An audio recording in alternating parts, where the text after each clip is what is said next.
एक छोटे से गांव में एक गोरी नाम की लड़की रहती थी। गोरी हर दिन की तरह अपने सिर पर घड़ा लेकर कुएं की तरफ गई। वह वही पुराना कुआं था जो पीढ़ियों से गांव का हिस्सा था। कहते हैं कि उस कुएं का पानी बहुत मीठा और स्वादिष्ट था। एक दिन गोरी को उसकी माँ ने गांव के उसी कुएं में से पानी लाने के लिए भेजा। जब वो कुएं के पास पहुंची तो उसने देखा पास ही मिट्टी में नीचे कुछ चमक रहे हैं। वो घुटनों के बल बैठी और थोड़ी मिट्टी हटाई। वहाँ एक पुरानी शीशे की बोतल थी। जैसे ही उसने उसे छुआ एक नीला जीन प्रकट हुआ। वह उसे देखते ही उसकी दीवानी हो गई। जिन ने उसके गालों को सहलाते हुए कहा, तुमने मुझे आजाद किया है, अब से मैं तुम्हारा हूँ। जिन ने गहरी सांस ली और उसके होठों को चूमने लगा। उसके बाद वह उसी बोतल में चला गया। फिर गोरी उस बोतल को अपने साथ घर ले आई और उसे अलमारी के पीछे छिपा कर रख दिया। वह सोचने लगी, जब माँ रात में सो जाएंगे तब मैं उस बोतल को चुपके से खोलूंगी। रात लगभग हो चुकी थी। गोरी ने माँ के लिए खाना पकाया और अपनी माँ को पेट भर खाना खिलाया ताकि माँ जल्दी सो जाए। रात को जब उसकी माँ सो गई तो उसने अपने कमरे में एक दिया जलाया। उस दिए की रोशनी पूरे कमरे में फैल गई। फिर वह अलमारी के पीछे गई और बोतल को हाथ में लिया। जैसे ही उसने बोतल का ढक्कन खोला, नीली धुएं जैसे रोशनी कमरे में फैल गई।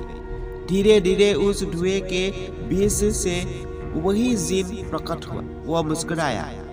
उसकी आंखों में गहरी चमक थी। वह चलते हुए उसके पास आया और उसके गालों को सहलाते हुए बोला, मैं अब से तुम्हारा हूँ। तुमने मुझे आजाद किया है। उसने एक गहरी सांस ली और गोरी को अपने बाहों में लेकर कहानियां सुनाने लगा। धीरे धीरे दोनों को एक दूसरे से मोहब्बत हो गई। जिन रोज रात आता, कभी उसके गालों को सहलाता, कभी उसके होठों को चूमता और वह दोनों करीब आने लगे। गोरी को लगता कि यही जिन की सच्ची मोहब्बत है। रोज रात दोनों बातें करते और जिन उसे तारों की जादुई कहानी सुनाता। धीरे धीरे गोरी उसके और पास आने लगी। एक रात जब जिन उसके बेहद करीब था, दोनों एक ही बिस्तर पर थे, तभी उसकी माँ नींद से अचानक उठी। उनका ध्यान गोरी के कमरे की ओर। वो सोचने लगा कि गोरी क्या कर रही है। वह उठी और उसके कमरे की ओर बढ़ी।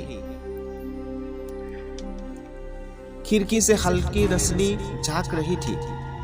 वह खिड़की के पास गई और देखा गोरी कमरे में जिन के साथ मदहोश हो रही थी।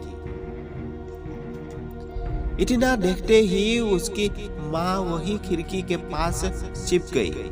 जिस तरह जिन उसे चूम रहा था और बाहों में भर रहा था, यह देखकर उसकी माँ हैरान रह गई। उसी पल कुछ अजीब हुआ। सावित्री देवी की आंखें उस जिन पर टिक गई।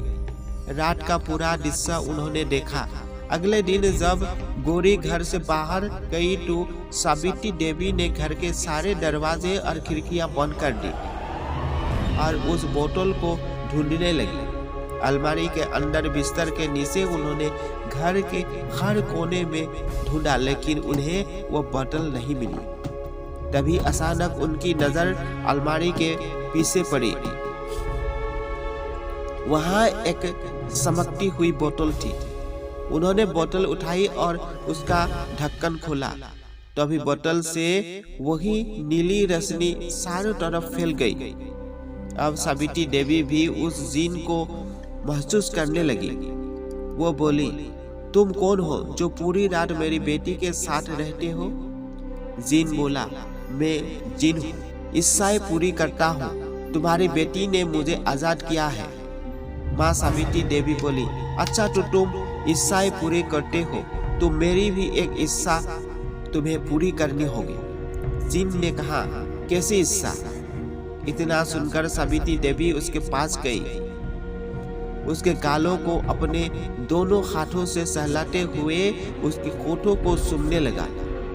दोनों एक दूसरे से मदहोश हो गए। वो जादू था या मोह, किसी को नहीं पता। धीरे धीरे माँ और बेटे दोनों उस जिन के बस में आने लगे। गौरी को लगता जिन सिर्फ उसका है, पर माँ को लगता वही उसकी चच से मुक्ति है। एक दिन जब गौरी घर के बाहर गई तो माँ ने फिर से उसे बोतल को उठाया और दरवाजे बंद कर लिया, लेकिन जल्दबाजी में वह खिड़की बंद करना भूल गई। उधर गौरी जब अपना काम खत्म करके घर लौट रही थी, वह लगभग घर पहुंचते ही वाली थी। इधर सावित्री देवी उस जिन के साथ मदहोश हो रही थी। गौरी जब घर के दरवाजे पर पहुंची तो उसने देखा दरवाजा अंदर से बंद है। तभी उसका ध्यान खिड़की पर गया। वो माँ को पुकारने के लिए खिड़की के पास गई, लेकिन जैसे ही उसने अंदर देखा उसकी आंखें फटे ही फटी रह गई और मुंह खोला का खोला रह गया। मेरे प्यारे दोस्तों, आखिर गौरी ने ऐसा क्या देखा जो उसकी आंखें फटी ही फटी रह गई? कमेंट में अपना राय जरूर दें और कहानी में आगे क्या होगा यह देखने के लिए चैनल को सब्सक्राइब करना ना भूलिए।